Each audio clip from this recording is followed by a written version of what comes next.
Après un arrêt de 2 semaines, je peux dire qu'on attendait ce chapitre 797 avec beaucoup d'impatience, surtout que la dernière fois qu'on avait eu justement 2 semaines d'interruption, on avait eu le chapitre 795 juste après, avec la révélation par rapport à Kaido, et ça avait été absolument monumental. Donc moi, je m'attendais quand même à pas mal de trucs dans ce chapitre, et vu qu'il a quand même été énormément axé sur Rebecca, et vous savez parfaitement ce que je pense de Rebecca, ce chapitre, je l'ai trouvé un peu, je dirais même moyen. Par contre, il y a quand même eu pas mal de trucs à côté, et c'est justement ce qu'on va voir dans la critique analyse du chapitre de la semaine, le chapitre 797.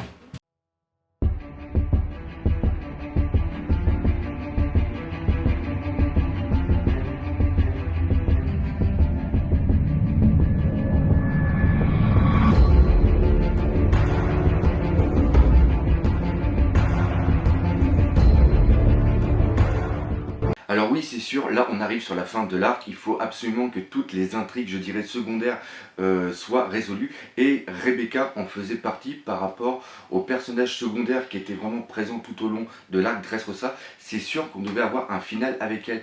Et si comme moi vous n'aimez pas Rebecca, c'est sûr que ce chapitre a été assez chiant, mais si vous avez aimé Rebecca, ce chapitre par contre, par rapport à toute l'intensité qu'il y avait dedans, par rapport à la retrouvaille du père et de sa fille, c'est sûr qu'il y a pu avoir des frissons, ça a pu même vous verser votre petite lame, chose que malheureusement moi je n'ai pas ressenti. Le fait que Luffy parte justement rejoindre Rebecca pour lui parler de son père était quand même quelque chose qu'on avait vu venir, c'était quand même quelque chose d'assez téléphoné par rapport au chapitre précédent. Rappelez-vous, on le voyait quand justement Kyros n'arrêtait pas de parler, qu'il voulait pas revoir sa fille, que c'était mieux pour elle, qu'il fallait qu'elle reste la princesse et que lui il avait fait trop de conneries étant gamin, qu'il avait tué des gens et qu'il méritait pas entre guillemets l'amour de sa fille. C'est sûr qu'avec la tête qu'avait fait Luffy, c'était sûr et certain qu'il allait faire quelque chose. Et ça, en plus, ça colle parfaitement au personnage. Il est super impulsif, voire même idiot, au point de mettre en danger la fuite de son équipage par rapport à Dressrosa, parce qu'il y a la marine qui est en train de foutre le bordel dans Dressrosa pour venir les retrouver. Ça, c'est typiquement de Luffy, et ça, on s'en étonne même pas, qui pense d'abord à lui, à ce qu'il veut faire absolument, comme j'ai dit, il était très impulsif, tout ça pour aller voir une pisseuse dont certains en ont absolument rien à foutre. Et moi franchement, même si je l'avais vu venir par rapport au chapitre précédent, vous pourrez regarder la petite théorie que j'avais mis en place, je pensais pas du tout que ça allait se passer comme ça. Moi je pensais que Luffy allait débarquer, qu'il allait prendre un haut-parleur, qu'il allait parler justement à toute la population, dire qu'ils s'en fout absolument, qu'ils s'en bat royalement les couilles de Dressrosa, qu'il veut pas l'avoir sous son règne, parce que c'est un petit peu ce que je pensais. Rappelez-vous dans le chapitre 707, justement quand Luffy parlait à Riley, lui il disait que dans le nouveau monde il veut pas régner sur des... il veut devenir le seigneur des pirates, mais il ne veut pas régner sur plusieurs îles. Lui ce qu'il veut c'est la liberté. Donc je pensais qu'il allait faire un grand speech, que moi, tout compte fait, j'en ai absolument rien à foutre de vous. Le vrai héros de Dressrosa, c'est Kyros, parce que Kyros, pendant 10 ans, il a été le jouet, il savait tout ce qui se passait par rapport à son état, il n'avait pas perdu la mémoire. Je pensais vraiment que, en plus, Kyros c'est vraiment quelqu'un que j'adore, et là, je le voyais vraiment mettre en avant le fait que Rebecca puisse rester à son poste de princesse, parce que je pensais vraiment qu'elle allait rester de princesse, et que en mettant justement à l'avant que Kyros a permis de mettre en place la rébellion par rapport à Doflamingo avec l'aide des Tontatas, que ça allait pouvoir le propulser carrément au poste de roi, parce qu'on voyait que le roi Riku, lui, ne voulait plus de ses tâches, il se sentait plus, comment dire, il se sentait plus l'honneur d'avoir ce poste de roi par rapport à tout ce qui s'était passé 10 ans plus tôt, qu'il n'avait pas justement été à la mesure d'être assez fort pour protéger son peuple. Et en Kyros, franchement, avec la gueule qu'il a, avec tout le charisme qu'il a, je le voyais parfaitement comme un roi combattant au grand cœur, et qu'il allait pouvoir justement, grâce à Luffy, qu'il allait pouvoir régner justement sur Dressrosa. Et tout ça, il le fait pour aller voir Rebecca, pour simplement lui expliquer qu'elle a un père et que malgré ce que lui il veut, faut écouter les sentiments du cœur. Ça c'est quand même quelque chose qui est vraiment très axé par rapport à Dressrosa. Il y a vraiment le cœur qui était présent sous toutes ses formes, sous toutes ses symboliques durant justement cet arc. Et justement, elle doit écouter son cœur, elle doit faire abstraction de ce que veut son père pour aller la rejoindre et vivre ensemble tous les deux. Et là, Kyros est en train de nous faire un remake avec Rebecca par rapport à la fin de ce qui se passe justement. Ils sont en train de nous faire un remake de la petite maison dans la prairie, je dirais même dans la petite maison dans le champ de tournesol. C'est-à-dire que là, Rebecca arrive devant Kyros et lui dit justement que c'est son père et qu'elle veut vraiment que Kyros soit son père malgré tout ce qu'il a fait. Il a tout simplement besoin d'elle et elle renonce justement à son titre de princesse, et ça on le voit parfaitement par rapport à la réflexion qu'a Violette, comme quoi que c'est la deuxième fois que ça lui est arrivé et que c'est encore une fois par rapport à la loi, à l'hérédité du sang, parce que justement Scarlett était l'ancienne personne qui était censée être la princesse d'Odrassosa et elle est partie pour vivre avec Kyros quand elle a appris justement qu'elle était enceinte. Bref, on a vraiment toute une symbolique qui tourne autour de ça et en plus tout ça est vraiment très très bien mis en image. En un sens, c'est ça qui me fait vraiment chier avec ce chapitre, c'est que si le travail par rapport à Rebecca avait été mieux fait, parce que je ne suis pas le seul à détester Rebecca, ce chapitre aurait été vraiment vraiment poignant, autant que le départ, et justement on a encore un parallèle ici par rapport à Alabasta, le départ qu'avait eu justement de Luffy et son équipage par rapport à Vivi, chose qui à l'époque m'avait quand même fait couler les larmes, et là c'est vraiment très très bien fait, je sais pas si vous avez vu, la manière dont c'est dessiné, il y a le décor qui s'efface, tout devient assez blanc, tout devient assez clair pour vraiment renforcer l'action sur la solitude qui devait normalement y avoir entre Kyros et Rebecca. Le décor s'efface pour vraiment laisser la place à l'émotion.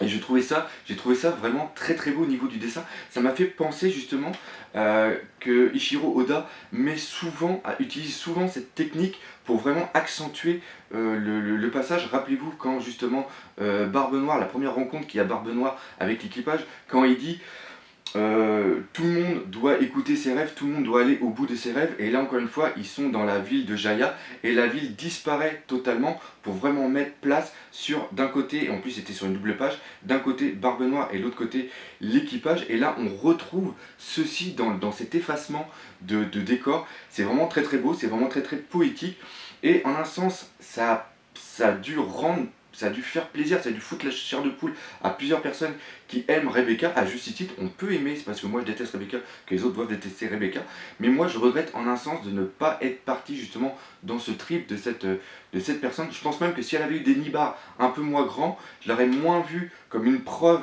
de fanservice par rapport à Ichiro Oda. J'aurais peut-être plus apprécié, je pense, ce personnage et plus apprécié ce chapitre. La dernière chose que j'ai détestée dans ce chapitre, c'est la débilité du peuple de Dressrosa qui est absolument phénoménal. C'est un truc de malade. C'est-à-dire qu'il y a 3 jours, ils adulaient complètement Luffy ou Lucci, hein, parce qu'ils n'arrivent toujours pas à faire la corrélation entre les deux. Il y en a certains qui l'appellent Lucci, d'autres qui l'appellent Luffy. Donc tout le peuple l'a adulé, c'était vraiment le sauveur et tout, il faut les protéger presque par rapport à la marine.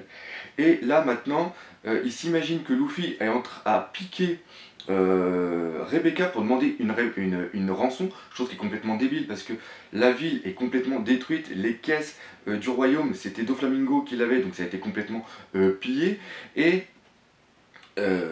penser qu'un mec qui a défendu une ville entière au péril de sa vie, va après piquer la princesse au bout de 3 jours, se tirer avec pour demander une rançon. C'est complètement débile. Dans le style girouette, dans le style n'importe quoi, ce peuple de Dressrosa est vraiment très très fort. Et je pense que si ce peuple avait été présent en 39-45, je pense que là il y aurait eu pas mal de dénonciations qui auraient été faites. Tout ça pour dire que pour moi ça ne tient pas. Ça décrédibilise totalement le peuple de Dressrosa, et en un sens c'est peut-être quelque chose qui est mis en place par rapport à Ichiro Oda pour expliquer comment expliquer la disparition justement de Rebecca, parce que vu que Rebecca va nous faire, comme je l'ai dit, un remake de la petite maison dans la prairie au niveau des tournesols, il faut absolument que le peuple pense que Luffy l'a piqué et qu'est parti justement avec, et qu'après il ne la revoit plus jamais, comme ça ils vont plus la faire chier à la chercher dans l'île de Dressrosa. Donc je vois ça peut-être comme une explication pourquoi Rebecca va pouvoir vivre des jours heureux avec son père, et aussi près justement de la tombe de sa mère, et là on retrouve une sorte de petite harmonie de la famille, tous vivants d'amour et d'eau fraîche au lieu vraiment symbolique qui est justement la plaine, enfin la colline au tournesol. Par contre, à côté de ça, il y a eu plein de petits trucs vraiment géniaux. Déjà, Barto, franchement, j'adore ce perso et ça va vraiment me faire chier quand on va plus le voir pendant plusieurs centaines de chapitres. Ça, c'est sûr parce que franchement, je l'adore. J'espère qu'on va voir une petite histoire justement au début avec lui parce qu'il le mérite parfaitement. Je trouve que l'une des plus grosses réussites de Dressrosa, c'est vraiment la création de ce personnage qui est hyper charismatique. Je m'identifie à ce personnage, c'est absolument dingue. Enfin bref, j'ai encore aimé parce qu'il est super comique. Déjà, le fait que c'est lui qui est en charge de l'évacuation, de la fuite de l'équipage, lui donne vraiment un très grand rôle par rapport à tous les autres combattants du Colisée. Ça le rapproche vraiment de l'équipage, mais c'est pas pour ça qu'il va faire partie de l'équipage. Ça, je le répète encore une fois. Et si j'ai tort, bah tant pis, j'aurai tort. En l'instant, si j'ai tort, je serai même heureux parce que ça veut dire que Barto, on va le voir plus souvent.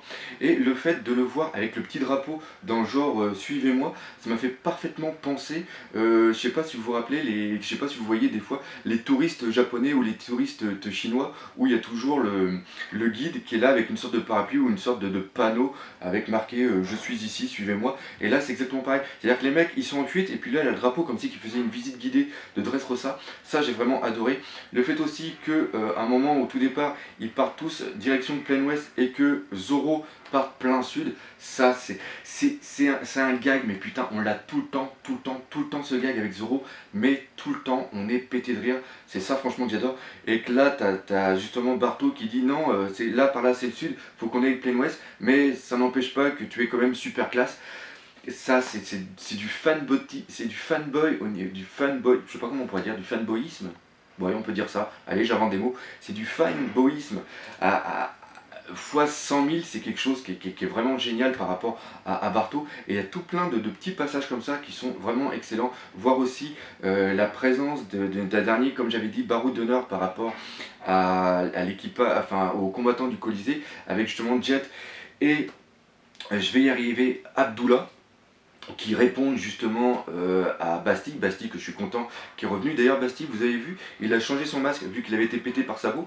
Et là, il a un masque qui m'a fait penser beaucoup à un robot, je crois que ça doit être Daiken, quelque chose comme ça, parce que moi je joue beaucoup au jeu Super Robot Tyson, et je pense que c'est d'ailleurs un petit clin d'œil qu'a eu Ichiro Oda par rapport au dessin animé de leur enfance.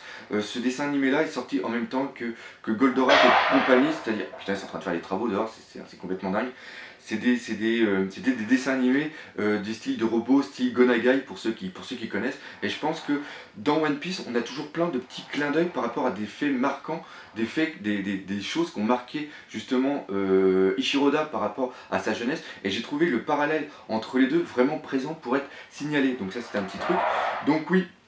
Dernier baroud d'honneur et le fait aussi que Jess et Abdullah aient parlé par rapport à Bastien en disant non, du côté est tout va bien, il n'y a pas de problème, pas la peine d'envoyer des renforts, la situation est très bien gérée. J'ai trouvé ça complètement excellent et ça fait plaisir qu'il y ait toujours plein de petits trucs. C'est sûr que ça rallonge un petit peu la sauce, mais c'est vraiment présent.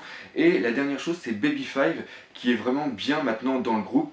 Elle aussi, c'était quelqu'un qui était assez faible dans l'équipage de Doflamingo et de la voir ici présente, c'est vraiment cool. Et après toujours, on a toujours les petits clins d'œil, par exemple au moment où l'équipage s'en va, de voir par exemple Usopp qui se casse la gueule, ça c'est toujours des petits trucs qui font plaisir, des trucs qui nous permettent de regarder, de voir plein de petits détails, et ça c'est vraiment sympa. Il y avait aussi quelque chose qu'on avait vu dans le chapitre précédent, le chapitre 796, c'est au moment où Barto arrive et qu'il dit que Sengoku et Tsuru sont arrivés sur l'île, et là on voit l'eau qui a une sorte de regard et qui dit Sengoku. Et dans ma tête je dis, s'il dit ça c'est obligatoirement qu'il va y avoir quelque chose, et là justement à la fin du chapitre on s'aperçoit, enfin à la fin du chapitre 797, on s'aperçoit que l'eau n'est pas présent. Et je pense que l'eau est parti voir Sangoku pour parler de Rosinante. En plus, Sangoku et Tsuru, normalement, ils sont là pour accompagner Doflamingo, sûrement l'accompagner peut-être à Impel Down. Et on va peut-être avoir dans les prochains chapitres une conversation entre Doflamingo et Rosinante. Doflamingo, bah là, très beau lapsus. On va avoir un dialogue entre justement Doflamingo, l'eau et aussi Sengoku, parce que Sengoku, vous vous rappelez que c'est lui qui avait mis en place la Rosinante comme une sorte d'espion par rapport à la famille Doflamingo.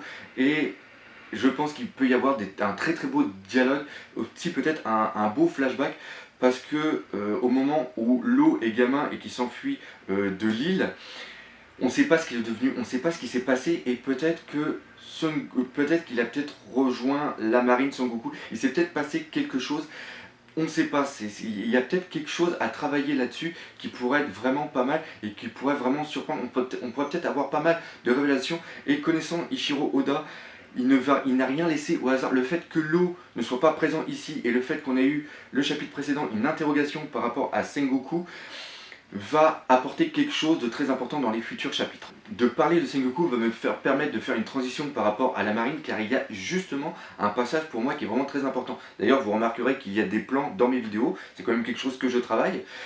Donc la marine, il y a vraiment quelque chose qui m'a étonné, il y a un passage, c'est-à-dire comment on voit les snipers tirer sur Luffy, et à un moment, au moment où ils tirent, on voit que les tirs ne fonctionnent pas parce qu'on a la bulle et les autres ils font 1, et on les voit tous se casser la gueule. Et ils se cassent la gueule, ce n'est pas dû à une attaque du haki des rois, parce qu'ils ne tombent pas inconscients. Et ça m'a semblé vraiment bizarre, comment ils ont pu tous tomber, qu'est-ce qui s'était passé. Donc à un moment on voit qu'ils ont tous des étoiles sur le bras, donc on a peut-être pensé à quelqu'un qui aurait une sorte de fruit démon qui pourrait contrôler les personnes à distance en faisant une sorte de projection de pensée qui se matérialiserait. Et la langue française, elle a des mots qui sont quand même assez durs.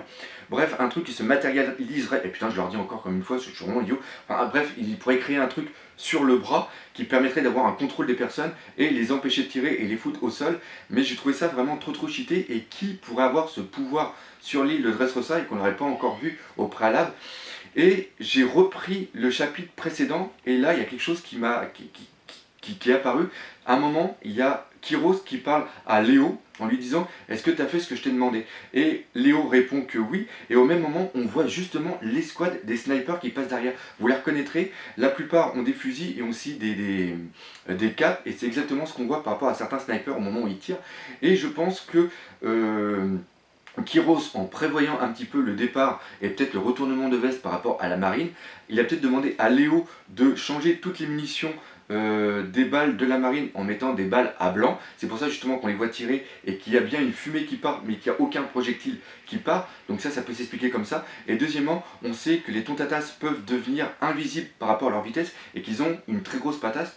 Donc il est logique de penser que c'est les tontatas qui ont foutu des mandales dans la gueule des mecs de la marine, des snipers, pour qu'ils se retrouvent au sol. Pourquoi je pense ça? Tout simplement parce qu'on voit certains mecs de la marine avoir une déformation au niveau de la joue, puis on les voit tomber avec les jambes en l'air. Donc on voit qu'il y a bien eu une impulsion de la tête pour aller vers le sol. C'est le mouvement par rapport à l'inertie et le corps, et ça peut pas être quelqu'un qui a un pouvoir, qui a un fruit du démon et qui aurait fait une sorte de contrôle de zone pour tous les faire au sol, parce qu'on voit que juste à côté il y a la population, et la population n'est pas touchée justement par cette technique qui aurait pu être mis en place.